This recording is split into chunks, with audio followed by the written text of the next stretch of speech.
नमस्कार मित्रों, कथा अमृत पर आप सभी का स्वागत है। आज जो कहानी हम आपको सुनाने जा रहे हैं यह एक सच्ची घटना है। जैसा कि आप जानते हैं, फागुन के महीने में श्याम बाबा की निशान यात्रा आरंभ होती है। आज की यह सच्ची घटना इसी यात्रा से जुड़ी हुई है। जयपुर में एक परिवार जिसमें जयपाल, उनकी पत्नी कुसुम व उनकी बेटी राधिका जो कि 9 साल की थी रहते हैं। यह परिवार खाटू श्याम जी की भक्ति करता है। उनका हर दिन श्याम बाबा की पूजा से शुरू होता है और रात तक खाटू श्याम जी की सेवा करते हैं। जयपाल की जयपुर में एक छोटी सी दुकान है जो कि श्याम बाबा की कृपा से बहुत अच्छी चल रही है। राधिका भी श्याम बाबा को बहुत मानती थी। इसी बीच फागुन का महीना शुरू हुआ। जयपाल हर साल निशान यात्रा में जाते थे।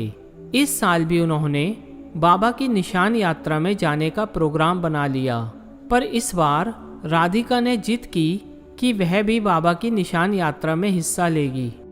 वैसे तो यह यात्रा कहीं से भी पैदल शुरू कर सकते हैं, पर ज़्यादातर श्याम प्रेमी यह यात्रा रिंगस से शुरू करते हैं। रिंगस से श्याम बाबा का निशान लेकर पैदल खाटू श्याम जी के मंदिर जाते हैं। इसी बात को लेकर जयपाल जी सोच में पड़ गए कि उन्हें रिंगस से 4 घंटे लग जाते हैं श्याम बाबा के मंदिर पहुंचने में। यह छोटी सी बच्ची निशान लेकर इतना लंबा सफ़र कैसे तय करेगी।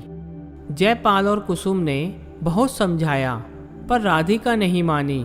उसने जिद कर ली थी कि इस बार उसे निशान यात्रा में जाना है।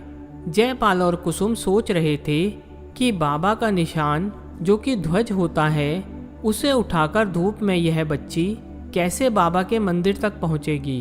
परंतु राधिका की जिद को देखते हुए वे मान गए और जयपुर से बस पकड़कर रिंगस चले गए। वहां से उन्होंने अन्य भक्तों के साथ पैदल निशान यात्रा शुरू की। श्याम बाबा के भजन गाते, एक दूसरे को गुलाल लगाते, नाचते हुए सब आनंद से चल रहे थे।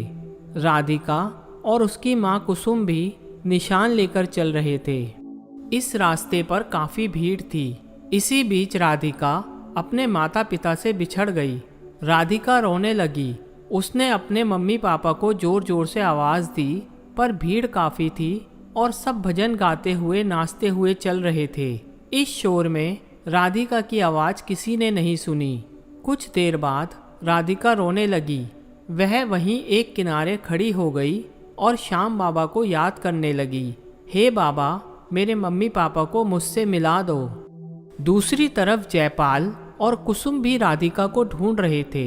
वे सबसे पूछ रहे थे कि छोटी बच्ची को देखा क्या, पर उन्हें राधिका कहीं नहीं मिली। जयपाल और कुसुम पूरे रास्ते देख रहे थे। वे वापस रिंगस तक आए, पर राधिका कहीं नहीं मिली। फिर वे मंदिर के पास तक पहुंच गए, पर राधिका का कहीं पता नहीं था। उनका रो रो कर बुरा हाल था। तभी उनके साथ चल रहे भक्तों में से एक ने कहा, आप मंदिर चलकर बाबा के दर्शन कीजिए। बाबा सब ठीक कर देंगे और मंदिर में लाउड स्पीकर पर आवाज़ लगवा देंगे। दोनों रोते हुए मंदिर गए। लाइन में लगकर श्याम बाबा के दर्शन किए। बाबा के सामने जाते ही दोनों रोने लगे।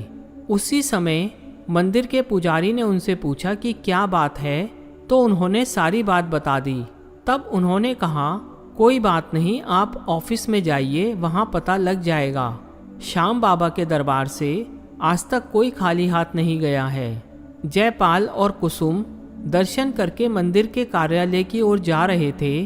तभी उन्होंने देखा राधिका दौड़ती हुई उनके पास आ रही थी। उन्होंने भागकर उसे गले लगा लिया।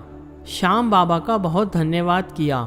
कुछ देर बाद उन्होंने राधिका से पूछा, तुम यहाँ कैसे पहुँच गईं? तब उसने बताया, आपसे बिछड़ने के बाद वह रोते रोते सड़क के किनारे एक पत्थर पर बैठ गई। वह काफ़ी थक गई थी तो वह वहीं सो गई, और जब वह सो रही थी तो श्याम बाबा सपने में आए और कहने लगे, निशान नहीं चढ़ाना क्या? तभी उसकी आँख खुली और वह मंदिर में थी। उसी समय सामने आप दोनों दिख गए। जयपाल और कुसुम की आंखों से आंसू बह रहे थे। वे श्याम बाबा के सामने नतमस्तक हो गए और कहने लगे, बाबा, मेरी बेटी को सही सलामत मंदिर में ले आए, यह चमत्कार खाटू नरेश के दरबार में ही हो सकता है। जो भी श्याम प्रेमी बाबा की निशान यात्रा में शामिल होते हैं, उन पर श्याम बाबा की विशेष कृपा बनी रहती है, क्योंकि यह ध्वज विजय का प्रतीक है और श्याम बाबा के भक्तों की हमेशा विजय होती है। मित्रों, आपको ये वीडियो कैसी लगी हमें कमेंट बॉक्स में ज़रूर बताएं और साथ ही हमारे चैनल कथा अमृत को सब्सक्राइब करें। जय श्री श्याम।